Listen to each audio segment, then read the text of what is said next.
Shalom jemaat Tuhan. Bersyukur untuk anugerah Tuhan bagi kita semua. Hari ini kita masih ada kesempatan untuk menyembah Dia, memuji Dia, dan mendengarkan firman-Nya.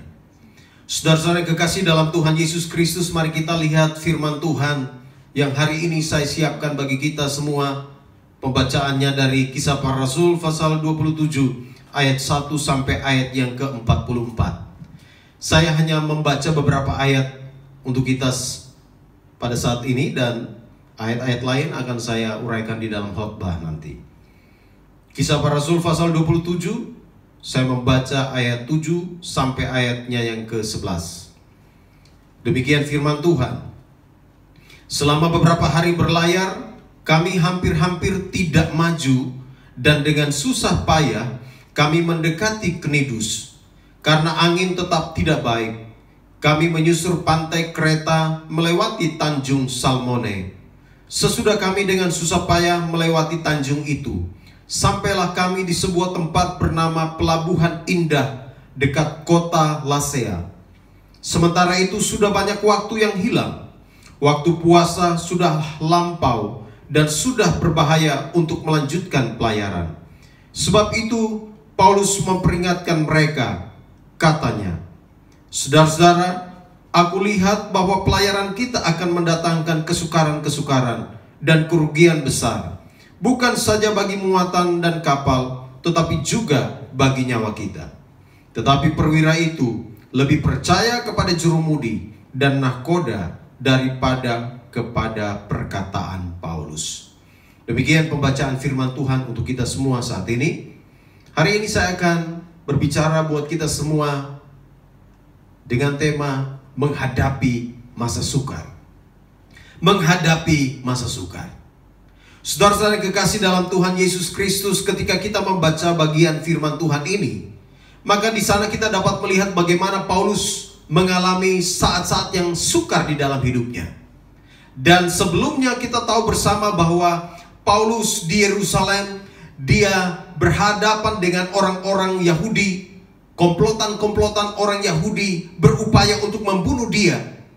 Mereka menyampaikan dalil-dalil yang menyudutkan Paulus, dan mereka berupaya untuk menghancurkan Paulus, berusaha untuk membunuh dia. Dan kemudian akhirnya Paulus diserahkan kepada pasukan, dan kemudian dia ada di Kaisarea. Di pasal 23 Kisah Para Rasul, di pasal 23 dikatakan kepada kita semua bahwa karena orang-orang Yahudi berencana jahat untuk menghancurkan Paulus, maka Paulus kemudian diserahkan kepada kepala pasukan di Kaisarea. Lalu kemudian Paulus akhirnya naik banding kepada Kaisar. Dan pembacaan yang kita baca ini merupakan rentetan dari peristiwa itu, di mana Paulus sedang dalam perjalanan ke Roma karena dia naik banding kepada Kaisar atas tuntutan-tuntutan dari orang-orang Yahudi yang berusaha membunuh dia. Saudara-saudara kekasih dalam Tuhan Yesus Kristus, kalau kita memperhatikan kehidupan Paulus, maka kita dapat melihat bagaimana Paulus mengalami masa-masa yang sukar di dalam hidupnya. Ada banyak tantangan yang dihadapi oleh Paulus. Seringkali dia hendak dibunuh, dia hendak dihancurkan oleh orang-orang yang sungguh-sungguh membenci dia. Tetapi kita juga tahu bersama bahwa perjalanan hidup Paulus senantiasa diliputi oleh anugerah Tuhan. Allah senantiasa melindungi Paulus di masa-masa sukarnya. Allah selalu ada bersama-sama dengan Paulus, dan Allah senantiasa menyatakan kuasanya dan menyatakan berkatnya bagi Paulus. Saudara-saudara yang kekasih dalam Tuhan Yesus Kristus, kalau kita berbicara tentang menghadapi masa sukar, maka ada beberapa sikap penting yang dapat kita lihat dari bagian firman Tuhan ini. Bagaimana sikap Paulus menghadapi masa sukar. Dan tentunya sikap Paulus ini menjadi teladan bagi kita, menjadi pelajaran penting, menjadi contoh bagi kita, agar kita pun sebagai anak-anak Tuhan, kita menghadapi masa sukar dengan sikap yang benar. Saudara-saudara yang kekasih, sikap pertama yang dapat kita lihat di dalam bagian firman Tuhan ini, perhatikan di dalam ayat 9 sampai ayat yang ke-11 yang sudah saya baca tadi. Ayat 9 berkata, sementara itu sudah banyak waktu yang hilang, waktu puasa sudah lampau dan sudah berbahaya untuk melanjutkan pelayaran. Sebab itu Paulus memperingatkan mereka, katanya, saudara-saudara, aku lihat bahwa pelayaran kita akan mendatangkan kesukaran-kesukaran dan kerugian besar, bukan saja bagi muatan dan kapal, tetapi juga bagi nyawa kita. Saudara, sikap pertama ketika kita menghadapi masa sukar, sikap pertama yang harus kita miliki ialah kita harus membuat keputusan berdasarkan hikmat Tuhan. Kita harus membuat keputusan dengan hikmat Tuhan. Perhatikan apa yang dialami oleh Paulus dan juga orang-orang yang ada bersama-sama dengan dia di kapal itu. Mereka ada di dalam situasi yang sangat sulit sekali. Ayat 7 berkata bahwa mereka sudah berlayar beberapa hari.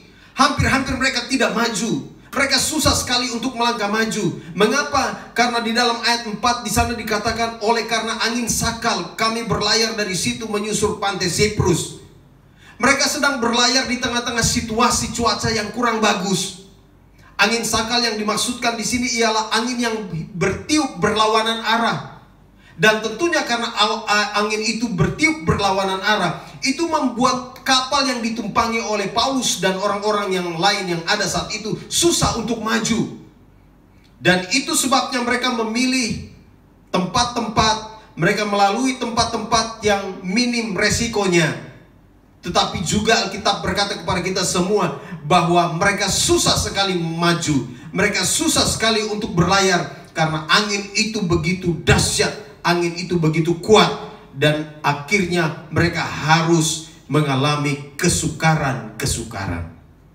Saudara, menariknya ketika ada di dalam situasi yang sulit seperti itu, ketika ada di dalam situasi yang sukar seperti itu, Paulus bertindak, Paulus memberikan nasihat. Dia katakan kepada orang-orang yang ada saat itu, dia katakan kepada perwira, dia katakan kepada jurumudi dan nakoda dan semua orang yang ada di kapal itu. Dia katakan bahwa kalau kita terus berlayar, maka ini akan menjadi masalah, ini akan mendatangkan kerugian bagi kita semua. Tapi Alkitab berkata kepada kita semua bahwa perwira itu, ayat 11 berkata, tetapi perwira itu lebih percaya kepada jurumudi dan nakoda daripada kepada perkataan Paulus. Mungkin orang-orang itu berkata, kamu tahu apa sih Paulus? Kamu sok tahu. Mungkin perwira itu berkata, sudahlah, kamu kan sebagai tahanan, ikut saja. Lebih bagus kita percaya kepada nakoda, lebih bagus kita percaya kepada jurumudi, karena mereka sudah berpengalaman menghadapi situasi-situasi seperti ini, menghadapi situasi-situasi yang sukar seperti ini. Dan biarlah mereka yang akan menolong kita, biarlah mereka yang akan membuat keputusan. Mereka yang paling tahu bagaimana cara membawa kapal ini sampai di tujuan yang akan kita tuju. Mungkin orang-orang berkata demikian. Tetapi saudara yang kekasih, ternyata kita dapat melihat di sana bahwa apa yang diputuskan, baik itu oleh perwira, jurumudi dan nakoda untuk berlayar terus, itu akhirnya memberi dampak yang sangat besar, di mana akhirnya mereka ada di dalam situasi yang sulit, mereka ada di dalam situasi yang sukar, dan kemudian mereka harus mengalami kerugian-kerugian. Saudara-saudara yang kekasih dalam Tuhan Yesus Kristus, ketika kita berada di dalam masa sukar, biasanya seringkali kita mengambil keputusan-keputusan yang salah. Biasanya kita mengambil keputusan-keputusan berdasarkan logika kita semata. Biasanya kita mengambil keputusan berdasarkan perasaan-perasaan kita semata. Dan akhirnya keputusan-keputusan yang kita ambil itu tidak tepat.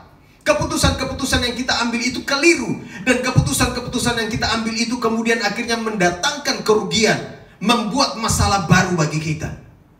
Dan itu sebabnya ketika kita menghadapi masa sukar, sikap penting yang harus kita miliki ialah kita harus membuat keputusan berdasarkan hikmat Tuhan, atau kita harus membuat keputusan dengan hikmat Tuhan.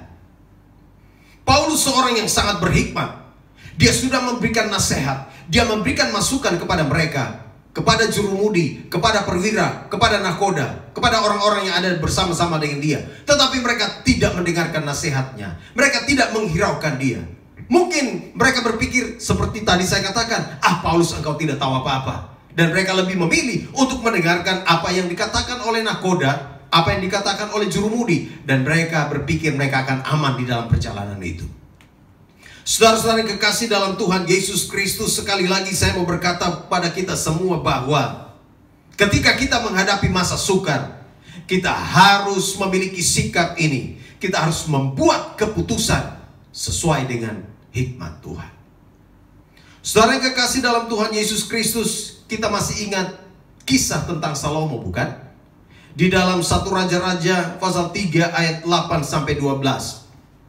Bagaimana Salomo meminta hikmat dari Tuhan. Ketika kerajaan ayahnya itu diberikan kepada Salomo, Salomo menghadapi situasi yang sangat sulit. Dia memimpin orang Israel yang luar biasa banyak. Dia berhadapan dengan masalah-masalah yang luar biasa di dalam kerajaannya. Dan sampai di titik itu, Salomo berdoa kepada Tuhan. Dia tidak minta apa-apa. Dia tidak minta kekayaan. Dia tidak minta kemuliaan. Dia tidak minta harta. Tetapi yang dia minta ialah hati yang penuh hikmat. Dia meminta pengertian dari Allah. Dia meminta pengertian dari Tuhan. Supaya Tuhan memberikan pada dia pengertian, memberikan pada dia hikmat, agar dia dapat memutuskan, agar dia dapat memimpin umat Israel, supaya mereka, umat Israel, akan mengalami hal-hal yang baik di masa kepemimpinannya. Saudara, kalau kita lihat bagian firman Tuhan itu, apa yang dikatakan oleh Tuhan? Tuhan berkata kepada Salomo, engkau tidak minta kekayaan, engkau tidak minta kemuliaan, engkau minta hikmat. Saya memberikan hikmat kepadamu. Lalu kemudian Tuhan juga katakan, sekalipun engkau tidak minta kekayaan, sekalipun engkau tidak minta kemuliaan, aku memberikan semuanya itu kepadamu. Dan kita tahu bersama bahwa Salomo adalah raja yang sangat berhikmat. Dan dia disegani oleh banyak orang. Dia disegani oleh musuh-musuh, disegani oleh kawan-kawan, disegani oleh raja-raja yang ada di sekitarnya. Kembali kepada bagian firman Tuhan ini, saudara yang kekasih. Ketika kita menghadapi masa sukar, maka kita harus mengambil keputusan. Apakah kita mau melangkah maju? Apakah kita mau berhenti? Apakah kita mau bergerak ke samping? Apa kita mau melakukan sesuatu? Semuanya harus kita putuskan sesuai dengan hikmat Tuhan. Sebab kalau kita tidak meminta hikmat dari Tuhan, maka kita akan membuat keputusan-keputusan yang salah. Dan karena keputusan-keputusan salah itu kita buat, akhirnya kita mengalami kerugian-kerugian. Kita masuk di dalam kesukaran-kesukaran baru. Itu sebabnya Paulus menasehatkan mereka. Dia katakan, lebih bagus kita tidak berlayar. Tapi banyak orang, termasuk perwira itu, lebih mempercayai nahkoda dan jurumudi. Mereka tidak mendengarkan perkataan Paulus. Saudara, pelajaran penting bagi kita semua ketika kita menghadapi masa sukar. Maka saudara dan saya harus meminta hikmat dari Tuhan untuk memutuskan sesuatu. Saudara dan saya harus meminta hikmat dari Tuhan untuk melakukan sesuatu. Kita juga harus memiliki kepekaan. Jangan-jangan Tuhan memakai orang-orang yang ada di dekat kita ketika kita ada di dalam masa sukar. Dan orang-orang itu Tuhan pakai mereka untuk memberi masukan kepada kita, memberi nasihat kepada kita. Kita harus peka supaya kita bisa mengambil keputusan yang benar. Sayangnya perwira, nahkoda, jurumudi, mereka tidak peka terhadap nasihat yang disampaikan oleh Paulus. Mereka mengambil keputusan sendiri berdasarkan logika mereka, berdasarkan kemampuan mereka, mungkin berdasarkan keahlian mereka. Dan akhirnya mereka mengalami kesukaran dan kerugian. Yang kedua, saudara yang kasih, ketika kita bicara tentang sikap dalam menghadapi masa sukar, perhatikan ayat 22 sampai ayat yang ke-24. Di sana firman Tuhan katakan, tetapi sekarang juga dalam kesukaran ini, aku menasihatkan kamu, supaya kamu tetap bertabah hati, sebab tidak seorang pun di antara kamu yang akan binasa, kecuali kapal ini. Karena tadi malam, seorang malaikat dari Allah, yaitu dari Allah yang aku sembah sebagai miliknya, berdiri di sisiku. Dan ia berkata, jangan takut Paulus, engkau harus menghadap Kaisar, dan sesungguhnya oleh karunia Allah, maka semua orang yang ada bersama-sama dengan engkau di kapal ini akan selamat karena engkau. Yang kedua, sikap dalam menghadapi masa sukar ialah tetap kuatkan hati. Tetap kuatkan hati. Ayat itu berkata, Paulus menasihati mereka supaya mereka bertabah hati. Bertabah hati yang dimaksudkan di sini ialah tetap kuatkan hati. Menjaga hati mereka, menjaga pikiran mereka, supaya mereka tidak terbawa di dalam masa sukar itu. Supaya mereka tidak terbawa di dalam situasi sukar itu. Mereka harus menjaga hati. Dan Paulus berkata kepada mereka, tetap bertabah hati. Saudara, hal penting yang harus saudara dan saya pahami ialah ketika masa sukar itu datang, setiap kita harus menjaga hati kita, menjaga pikiran kita, menjaga keyakinan dan kepercayaan kita kepada Allah, sehingga kita bisa melewati, bisa menghadapi, bisa menanggung semua masa sukar, situasi sulit itu dengan baik. Dan akhirnya kita akan melihat kemenangan yang Tuhan siapkan bagi kita. Amsal berkata, jika engkau tawar hati pada masa kesesakan, maka kecillah kekuatanmu. Kalau kita menghadapi masa sukar, lalu kemudian hati kita sudah tidak kuat, hati kita menjadi tawar, kita tidak menjaga hati, tidak menguatkan hati kita, maka yang terjadi ialah masalah itu akan semakin kuat menindih kita. Masalah itu akan semakin kuat membebani kita, dan kita akan semakin mengalami hal-hal yang dahsyat, luar biasa, hal-hal yang menyiksa, hal-hal yang kemudian mendatangkan kerugian bagi kita. Karena itu tetap jaga hati, kuatkan hati. Paulus katakan, tetaplah bertabah hati. Yang ketiga, saudara yang kekasih, sikap dalam menghadapi masa sukar. Perhatikan di dalam ayat yang ke-25. Sebab itu tabahkanlah hatimu, saudara-saudara, karena aku percaya kepada Allah bahwa semuanya pasti terjadi sama seperti yang dinyatakan kepadaku. Saudara, menarik sekali. Sikap dalam menghadapi masa sukar, itu berkata-katalah dalam iman. Berkata-katalah dalam iman. Perhatikan apa yang terjadi dengan Paulus dan orang-orang yang ada bersama-sama dengan dia di kapal itu. Pasti banyak orang sudah panik. Pasti banyak orang sudah histeris, berteriak, mengeluh, menangis, mengadu. Banyak orang yang mungkin mulai putus asa, kehilangan pengharapan. Mereka sudah mengalami ketakutan yang luar biasa. Mereka sudah mengalami situasi yang sangat sulit. Tapi perhatikan, Alkitab berkata kepada kita semua bahwa malaikat Tuhan, malaikat dari Allah, diutus datang kepada Paulus untuk meneguhkan Paulus. Dan itu sebabnya Paulus berkata, aku percaya kepada Allah bahwa semuanya pasti terjadi sama seperti yang dinyatakan kepadaku. Paulus berkata-kata dalam iman karena Allah telah menyatakan kuasanya. Allah telah mengutus seorang malaikat untuk meneguhkan kepercayaan Paulus, meneguhkan iman Paulus. Malaikat itu berkata bahwa tenang saja, jangan takut Paulus, kapal ini, semua orang dalam kapal ini akan selamat karena engkau. Dan itu sebabnya Paulus berkata-kata dalam iman. Dia sungguh-sungguh mempercayai itu. Dan dia berkata, karena aku percaya kepada Allah bahwa semuanya pasti terjadi sama seperti yang dinyatakan kepadaku. Kita cenderung ketika menghadapi masa sukar, ketika menghadapi masalah-masalah dalam hidup kita, kita cenderung mengeluarkan perkataan-perkataan negatif, memperkatakan hal-hal yang negatif. Mungkin akan ada yang berkata, waduh, situasi ini pasti akan membuat saya hancur. Mungkin ada yang berkata, waduh, mampuslah saya. Ini situasi begini sulit, pasti saya akan susah. Pasti saya akan tidak mampu untuk menjalani ini.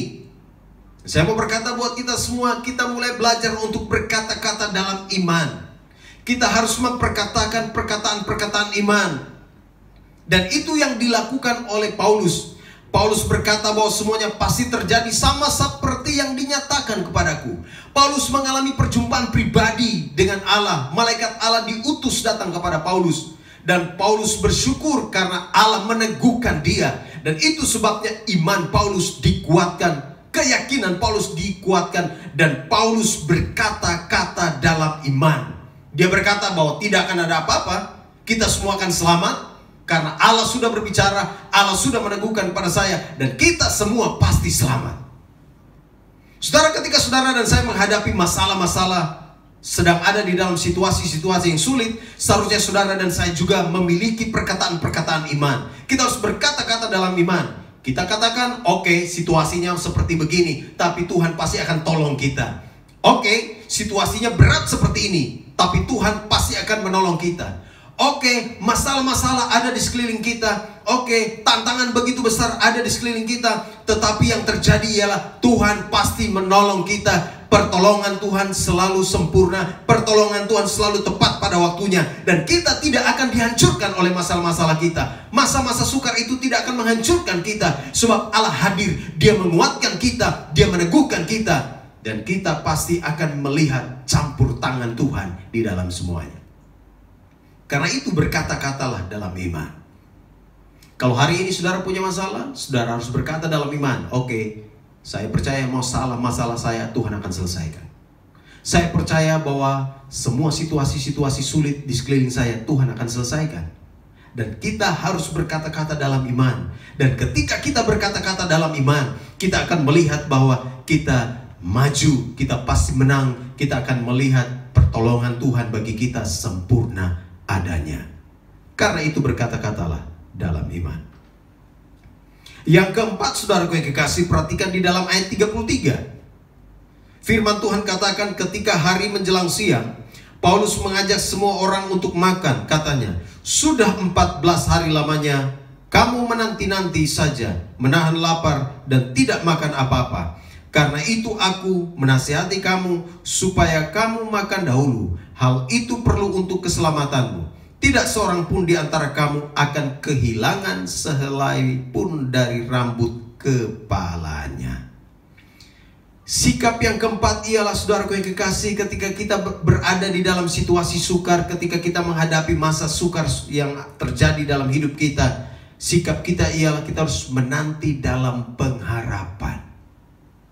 Kita harus menanti dalam pengharapan. Perhatikan, mereka sudah menanti sekian lama. Sudah 14 hari mereka menanti-nanti. Mereka menanti agar situasi membaik. Mereka menanti agar mereka bisa maju, berjalan lagi. Mereka bisa berlayar lagi. Tetapi situasinya begitu sulit.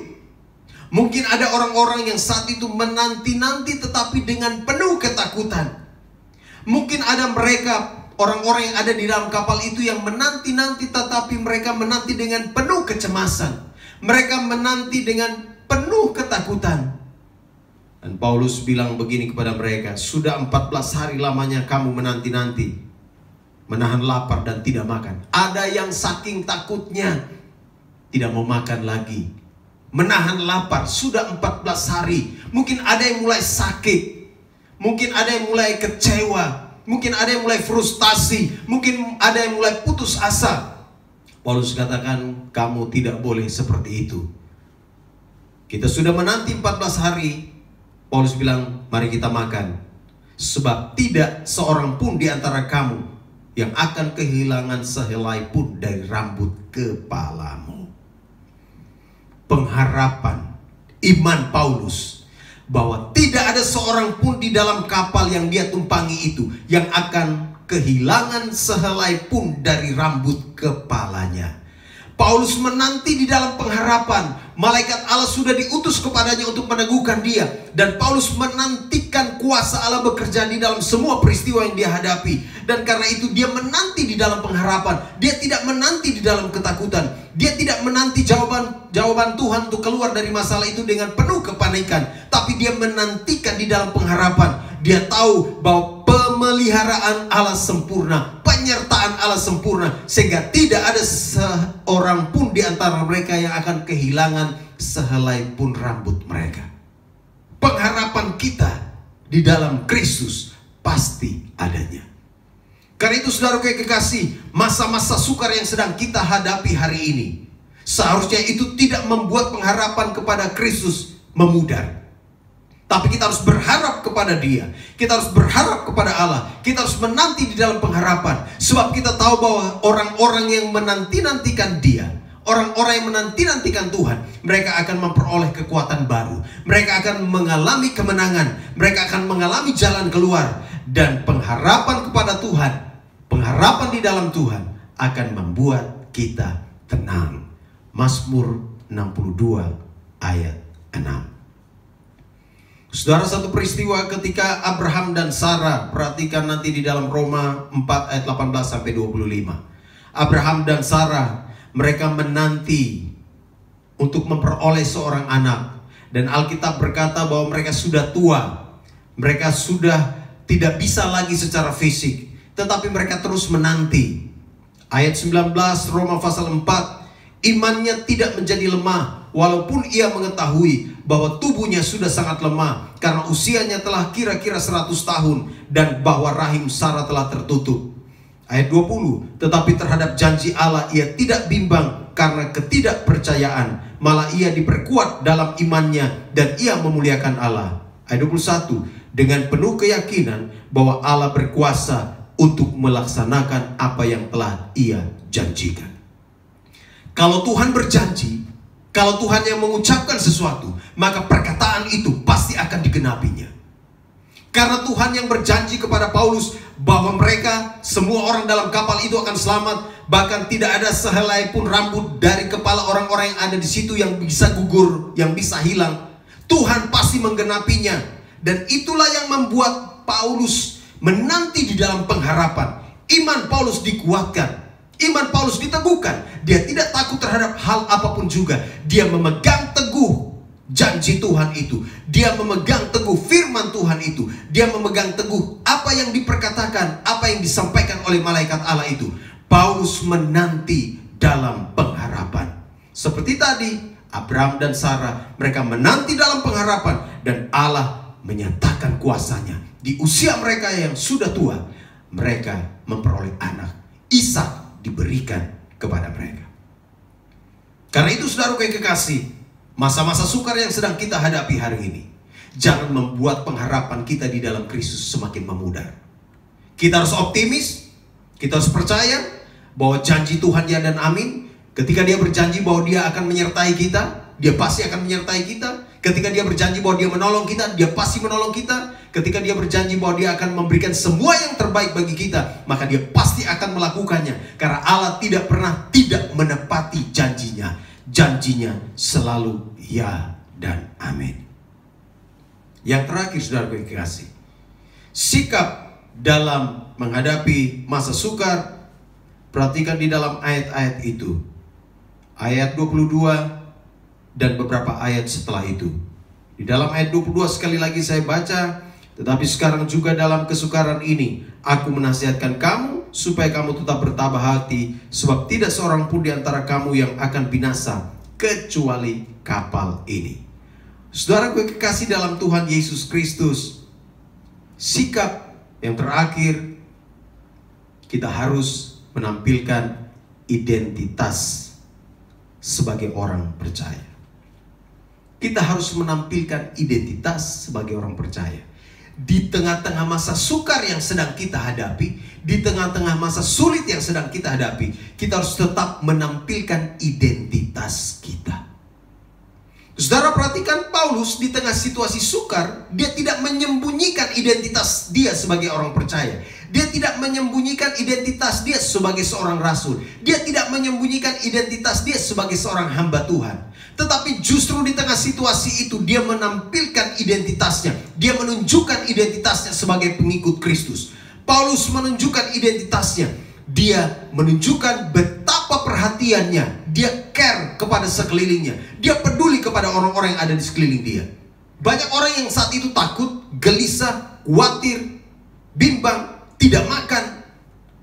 Sebagai seorang yang percaya kepada Allah, Paulus memberi perhatian. Dia care dengan mereka. Dia memberikan peneguhan. Dia membangkitkan semangat. Banyak orang yang ketika menghadapi masa sukar sudah kehilangan semangat.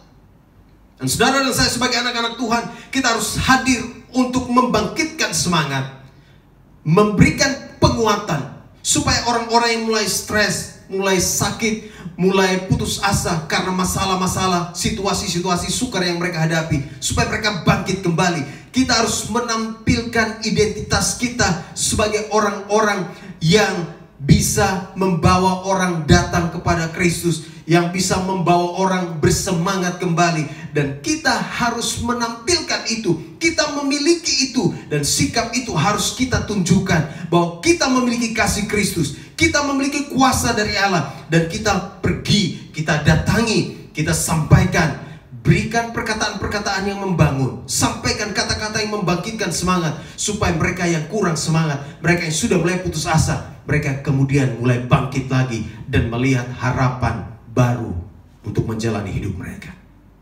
Saudara, ini penting sekali.